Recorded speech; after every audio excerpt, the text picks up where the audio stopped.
A Kitsune in Remnant by Red Devil 360, Chapter 12 Repercussions.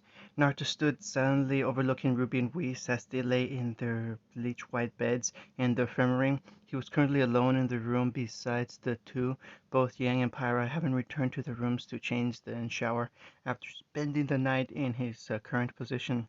He had calmed down since then. Working out the one's anger, blowing up things can be therapeutic. Now he was just disappointed in both himself and the others after demolishing a significant section of the Emerald Forest and an unfortunate horde of Grimm that became attracted to his anger. He thought to himself that they weren't much different than what he used to be. Granted, at the time he was younger than they were, and he was forced to grow up with Sasuke leaving, the threat of Akatsuki, and then the following war with Remnant. They've never had to face such troubles. Yes, some of them have lost, like Yang and Ruby with their mother and Blake with the Fang, but their childhoods may as well have been all sunshine and rainbows in comparison to his. Not to mention they didn't have to grow up in a kill or be killed environment. They've never had to witness the horror and destruction war brought, but they still should have known better than to go running off. Blake, especially after their little chat, he was just disappointed. Before the war, the only people you could really trust in the nations were your own brothers and sisters in arms.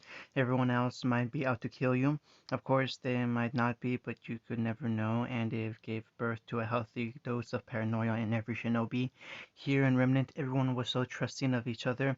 It initially threw him off. Well, not to him, they weren't. And so, after speaking to them a week ago, about not going, he had trusted them to understand why and not to do so. It appears he had misplaced his trust once more, only this time he doubted they were slightly unhinged and were thinking to betray their home to a criminal hell bent to destroy it. Thankfully, Kitsune, Ruby's soft voice broke him from his thoughts. She was sitting up in bed and looking around, still half asleep. Good morning, Naruto spoke after a long period of silence. Ruby blinked drowsily. Morning? Yes, it's a 7:47 Saturday morning, 9 hours after your little escapade. Ruby blinked once more before the events of last night returned to her conscious brain, and all pretense or sleep shot out her mind. Whis! She yelled, and her head swept the room before it settled on the sleeping heiress in the bed beside her. Naruto quirked an eyebrow at Ruby's first response. It was the sign of a good leader when the first thought is to worry about their teammates, especially after being wounded yourself. But that didn't excuse her for the fact that she was part of the reason she was in this state. Whis is fine, although she has to stay in bed for the next week to be sure she was healed properly. You, on the other hand, can leave around lunch, Naruto informed. Ruby winced and looked guiltily at her partner. I'm sorry, Kitsune, I didn't mean for this to happen. She was definitely sincere if the tears gathered in her eyes were anything to go by. Naruto sighed through his nose. It's not me you should be apologizing to. He nodded to the still unconscious knee. You made a decision as team leader, and now you have to live with the consequences of your actions. Consequences? Ruby asked nervously. The thoughts of being expelled from Beacon filled her mind. While Aspen thought that both your and Whis' conditions sufficed as punishment for you and your teammates' actions, Professor Goodwitch disagreed. As of today, you are grounded to Beacon Academy, and you shall not partake in the missions in a few weeks until they are certain you won't go gallivanting off again. Blake and Yang have already been informed, as well as Team Periwinkle. Wait, they can't do that, the young leader exclaimed. Yes, they can. In fact, they are the only people here that can, Ruby. The world isn't sunshine and daisies. You and your teammates made a decision to do something you had no right to. You are not a huntress yet, and until you realize that, you will live with the consequences of your actions until such time as the headmaster and Goodwitch believe that you can be trusted not to do so again, Naruto reprimanded. Ruby flinched at the harsh tone and looked at her bed to avoid eye contact with her partner. I'm so disappointed in you, Ruby. Ruby's head snapped up to her partner, but he had already left. Blake had remained curled up on her bed ever since they had returned the night before. The guilt had slowly been crushing her, and she remained oblivious to the world around her. Even her advanced hearing didn't pick up the sounds of her partner in the shower. A shiver ripped through her, and she pulled herself tighter together. This whole mess was her fault. How could it not? It was her who brought the issue to everyone's attention and argued in favor of doing something rather than letting the real people handle it like Kitsune suggested. Kitsune. The name itself sent a new spike of guilt within her. The formerly enemy shinobi was the first actual human to accept who she was as a faunus, her first true friend that she could depend on that wasn't a faunus like herself. He had trusted them not to go after the White Fang, warned them in fact about getting in over their heads and causing someone to get injured because of course they didn't listen to the man. It was stupid really. Kitsune was the only one they knew that had that kind of experience, likely more than they would ever get in their lifetime, and yet still they ignored his warnings, the trust a former enemy put in them to do the right thing. Because of it, two of her friends were severely injured, and it was only at the mercy of the man himself that prevented both of them being killed, all because they got cocky and arrogant in their abilities. Now the man himself didn't even acknowledge them. He had been in the room numerous times over the course of the night and day when she had been here, and either properly ignored her or did it instinctively. That was what hurt the most to her. After all the building the team had done together, her standing with him had got so low that she wasn't worth even a second of his time. It was that thought that stung the most. Burying her head into the crook of her legs, she did something she hadn't done since she was a child. She wept. Yang let out an aggravated growl as she leaned against the wall in the shower. The water streaming down her thankfully masked the streams of anger, tears she was letting free. She was still so weak. It made her sick. She was too weak to protect Ruby when they went searching for her mother. She was still too weak to stop it from almost happening again. She almost died this time, and the thought of it caused the tears to fall even harder. Maybe that's why her mother left. She knew that she would be weak and never amount to anything. She wasn't blind enough to say she wasn't a little bit arrogant in her abilities as a huntress, and would like to believe she was in the upper echelons of her year. And then Kitsune came along and completely dismantled that view along with Pyra. She had been thoroughly shocked and a little pissed off, although she would admit that she thought of the secretive shinobi as a friend despite the disagreements they had early on. A little bit of her couldn't help but be jealous and angry at him for being so strong despite being only a year older than the rest of them. After last night, those feelings had only grown worse. It took 7 of them to only inconvenience the 2 criminals, and in the process had nearly killed Whis and Ruby. Then Kitsune arrived draped in his black cloak and proceeds to utterly demolish the criminals they were struggling with without even breaking a sweat. Call her petty if you will. After all, he did save Whis with his limited medical knowledge and her little sister before Neil could finish her off, and Yang doubted that she could ever repay the man for saving Ruby twice. It was just frustrating that no matter how much she trained, no matter how much she tried, she never seemed to get any better. There was always someone stronger than her, ready to humiliate her regardless of what she did. Her eyes turned red and the water began evaporating off her body faster than it poured on as she began letting her anger out. Yang sighed and Red faded back to lilac. It was no use getting angry of it after all. They only had themselves to blame. Yang even considered the fact that they were only banned from missions and going to Vale for a few weeks, a rather light punishment, and all things considered. Yang shut off the water and set about the arduous task of drying and styling her hair. She wasn't sure how to go about talking to Kitsune again. It was hard enough when they first started out, and now after this mess it was going to be so much harder to fix the bonds that were once again broken. Pyra sat with her head bowed inside of Periwinkle's dorm room. They had messed up badly during the first argument in their sister team's dorm. Pyra had been undecided about the whole ordeal. Both Blake and Kitsune had made persuasive arguments, however. Over the course of the week, her fellow leader had persuaded her otherwise and to go behind Kitsune's back. She had always been a very honest and earnest person, something she secretly prided herself on. So when she agreed, she had felt dirty, as if the act of lying and betraying her first friend had sullied her very soul. Was she even fit to be a team leader anymore? Whis had been against the move right to the very end. It was actually her who had urged her to come along with them. Now she was lying in a hospital bed, recovering from her near-death experience, Perhaps if she hadn't come along, she would be fine. But would have anything changed? Maybe maybe Wisa would have told Kitsune and he would have arrived earlier enough to stop Ruby being injured. Maybe them coming along at all was what had cemented the plan in the first place. If she had denied Ruby and kept her team at Beacon, would they have gone at all? Was this all her fault? Para balled her fist into her bedsheet. This was all so wrong. She wasn't stupid. She knew she was falling for the elusive shinobi. It didn't matter that she had never seen his face. She was the first to see her for her rather than the invincible girl. Not to mention he had helped with the ring he had crafted to hide her identity. She still used it to visit Vale when she went shopping and requested nothing in return. She wanted to help him like he helped her after seeing how fragile he was under the casual and slightly lazy exterior. To her, Kitsune was an enigma at some points. He was a cold-hearted soldier. At others, he was so warm you had to resist to cuddle up next to him. Now, though, she'd be lucky to get even a side glance from the blonde. Both she and Yang had been rebuffed when they tried to talk to him on the walk back to their dorms. He didn't even glance in their direction. She was afraid of her feelings for him. Why would he even like her back? He had admitted to having a fiancée, one who had been killed months before their planned wedding, and was clearly still in love with her. What chance did she have, a simple student from a nation they were at war with only a year earlier?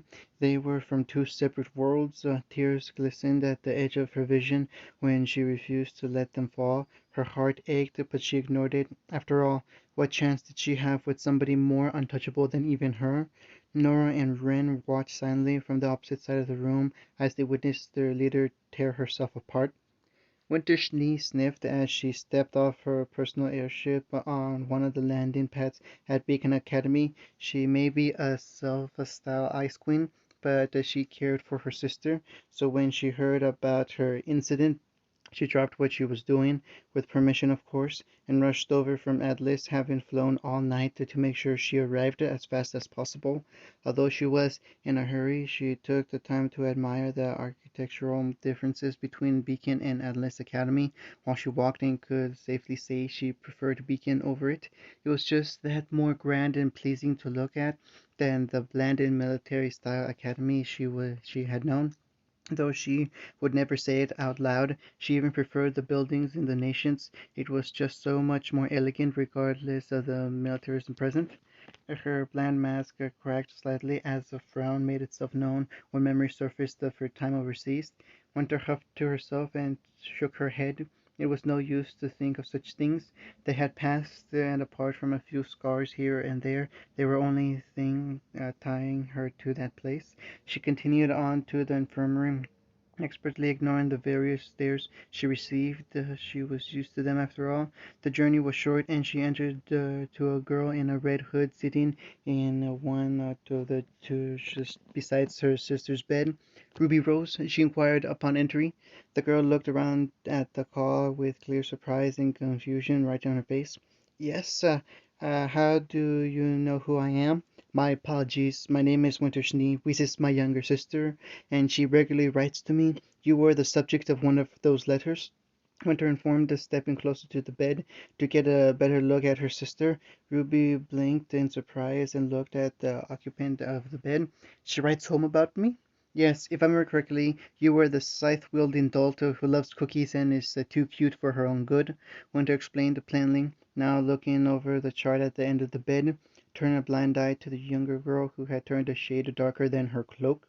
A soft moan and a whisper drew them from their conversation and to the bed. Ruby, Winter, where am I? Reese questioned, and her eyes half lidded, but still filled with confusion. Weese, you're awake! Ruby squealed, either accidentally or purposely, forgetting why she was blushing. You're in the infirmary at Beacon, Winter informed her with a soft smile that almost seemed out of place. How do you feel? Weese grimaced as she sat up with assistance from Ruby. Sore, but better. Winter nodded in relief. That's good to hear. I was told you had quite the wound. Ruby nodded solemnly. If it wasn't for Kitsune, even Peach says you might have Died? Ruby stuttered at the memory. Winter rose in an immaculate brow. Kitsune, as in the shinobi taking residence here at Beacon? She inquired. Ruby nodded meekly, aware of the amnesty between the Schnee family and the shinobi population. Yes, without him we might not have made it out at all. Winter stared at her sister for a minute in silence before her nose twitched and she sighed. Very well, it appears like I have somebody to thank, she relented. Ruby Weiss, I shall be back later to check in on you. She headed for the door, but stopped when Weiss called out to her. Winter, he's not as bad as you think. He's not like the others. Winter waited a moment to digest that information before striding out the room without looking back. Naruto flipped to his feet after completing another set of handstand press-ups in one of the training rooms open to the students and accepted a towel and a bottle of water from a clone. Boss, one of his clones alerted him. I know, he answered quietly, discreetly changing his hair from blonde to white and eyes from blue to brown just as the last person he wanted to see walked around the corner and into the training room. Winter Schnee, what have I done to deserve your presence? He questioned sarcastically with a bow. Winter rose a delicate eyebrow and studied the man in front of her. His appearance tickled something in the back of her mind, but she paid it no heed. You know who I am? Naruto scoffed. Everyone knows who you are. Now, in less polite terms, why are you here?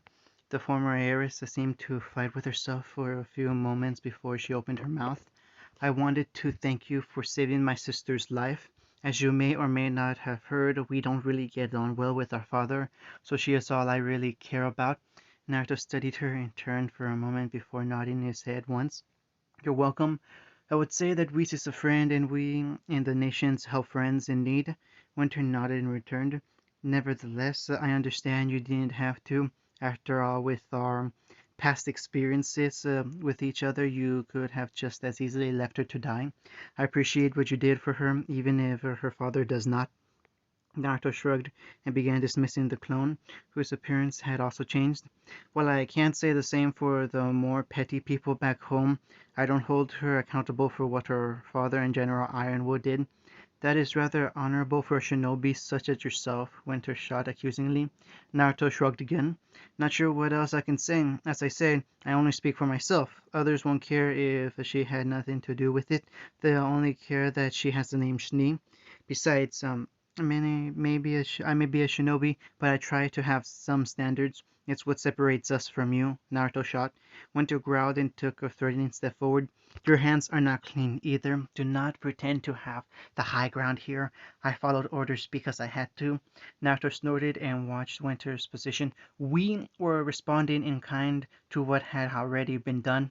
A soldier who only follows orders that they know are wrong is no soldier at all but a sheep. A real soldier will ignore those orders and do something about it. An eye for an eye, and the whole world goes blind, Winter retorted with another step. An eye for an eye. Perhaps you shouldn't have been swinging in the first place. Naruto once again watched her, now standing face to face. Is everything okay here? A voice drawled from the entrance, breaking both Winter and Naruto out of their staring contest. Moments before it looked as if it would come to a blow between the two. They were both silent for a moment.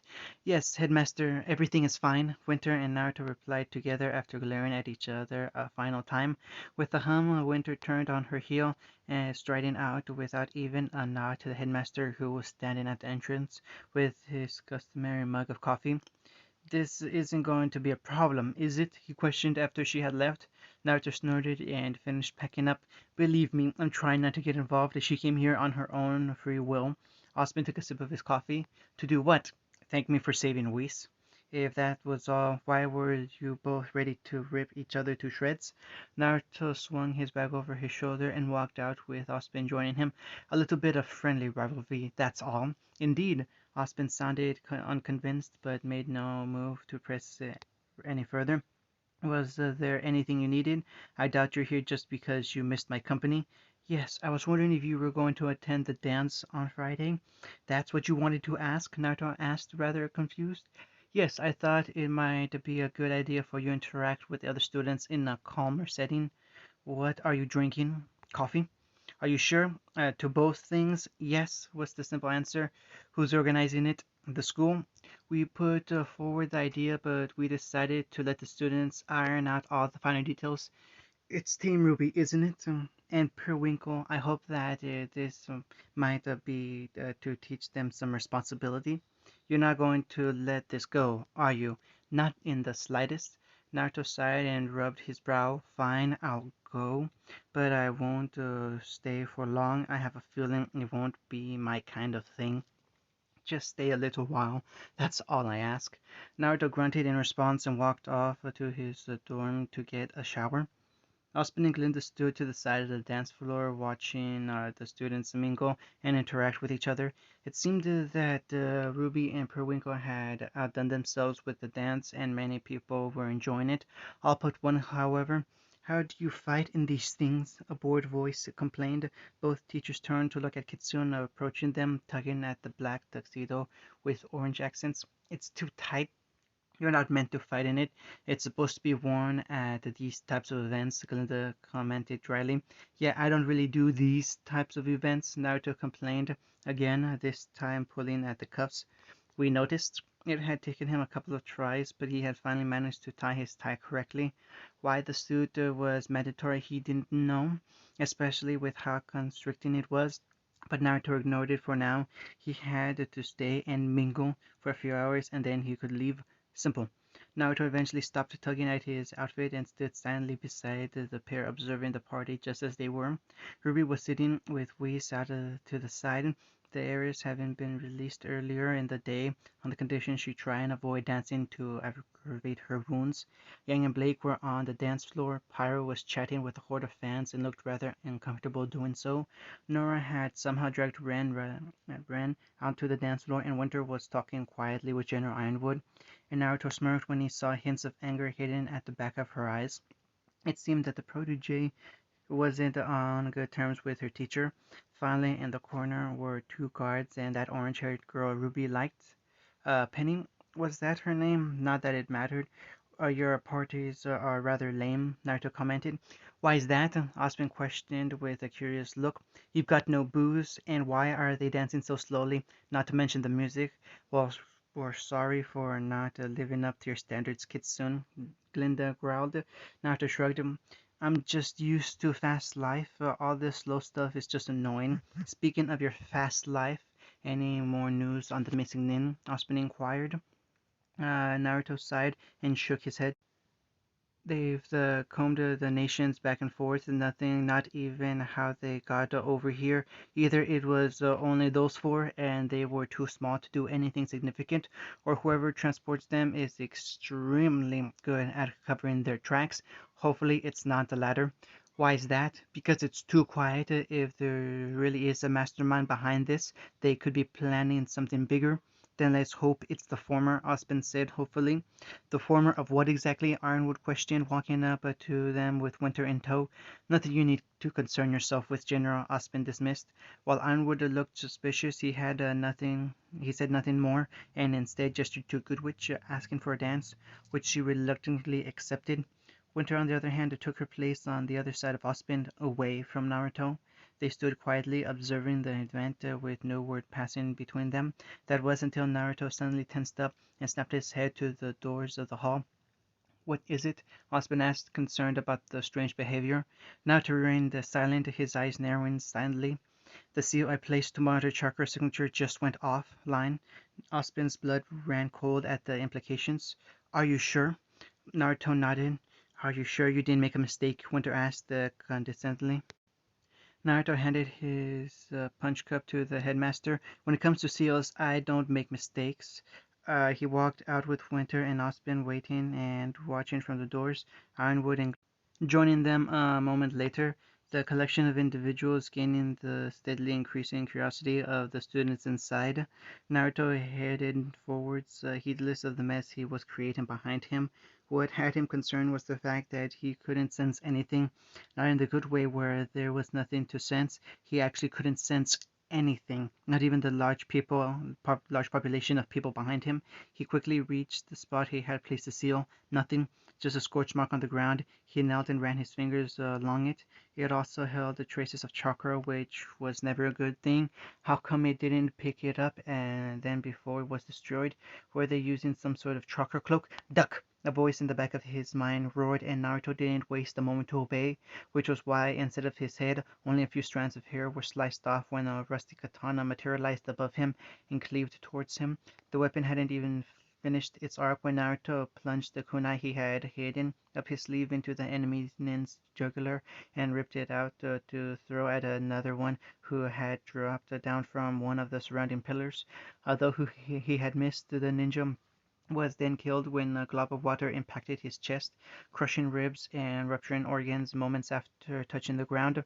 Naruto stood again. "Get back inside and shut the doors!" he yelled at the onlookers, who were busy gaping rather than doing something. But the yell prompted a response, and the teachers were hurriedly getting the students who had come to see what the commotion was to go back inside. Ironwood was rapidly talking on his e-scroll, likely calling for reinforcements, not that they would do any good. Naruto activated a seal on his neck, and in place of his suit, his full Jonin uniform appeared. Before the smoke even cleared, he grabbed a scroll from his harness and chucked it on the ground. Although invisible, the seal present on it let out a pulse of chakra specifically designed to disable any other seal present in the area, bearing his own, of course. The resulting effect was 34 other missing nin appearing out of thin air. Naruto was thankful he had the ability to refrain from frowning. 4 was fine. 10, maybe even 20 missing nin at once would likely finish in a victory for him.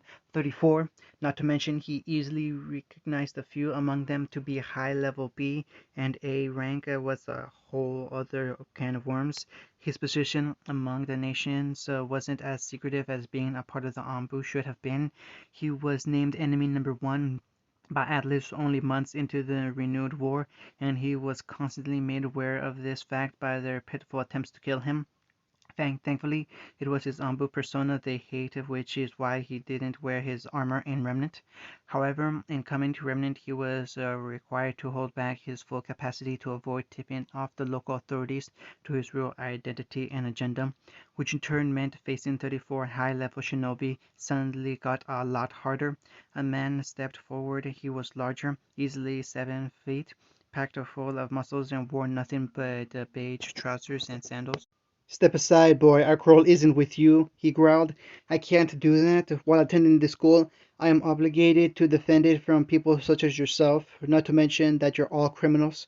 Naruto replied, "You have no idea who you're messing with here, boy." He growled again, "Yes, Janto, I do. Janto was a missing from Iwa. He received his name for his progeny in Earth Jutsu, and because he could reinforce his skin to become harder than iron. He was a high A rank, almost S rank missing nin." Jondo growled again, but was stopped from replying. This time when a small army of Atlas guards rounded the corner and raised their rifles to the group. They never got to say anything, as 5 shinobi peeled off and set about utterly slaughtering the completely outmatched soldiers. The two sides continued to face off. The time for words were over. Naruto studied his enemies, 28 fighters, 1 leader, all between B rank and A rank, 1 possible S rank threat. Humidity high, fire less effective, water easier to perform, little breeze supplementary for wind jutsu, outnumbered and with restrictions in place, likelihood of being overrun high, chance of victory minimal. Conclusion: play to strength jutsu and seals in a wide area to minimize change of being surrounded, avoid close quarters, taijutsu not up to par, and kenjutsu less effective against numerous opponents. Begin! Naruto's arm blurred and a kunai buried itself in a leaf nin's chest. The panicked cry of a tag scattered those around him before his form was obscured in an explosion. Naruto leaped back to avoid the relatively flurry of thrown weaponry and threw his own with a few tags mixed in. It is going to be a long fight. The students and teachers could only listen on helplessly as a battle the likes of Beacon had never seen kicked off outside. One question remained in the minds as the clanging of metals and explosions drifted into the hall: who would come out victorious? End of chapter 12.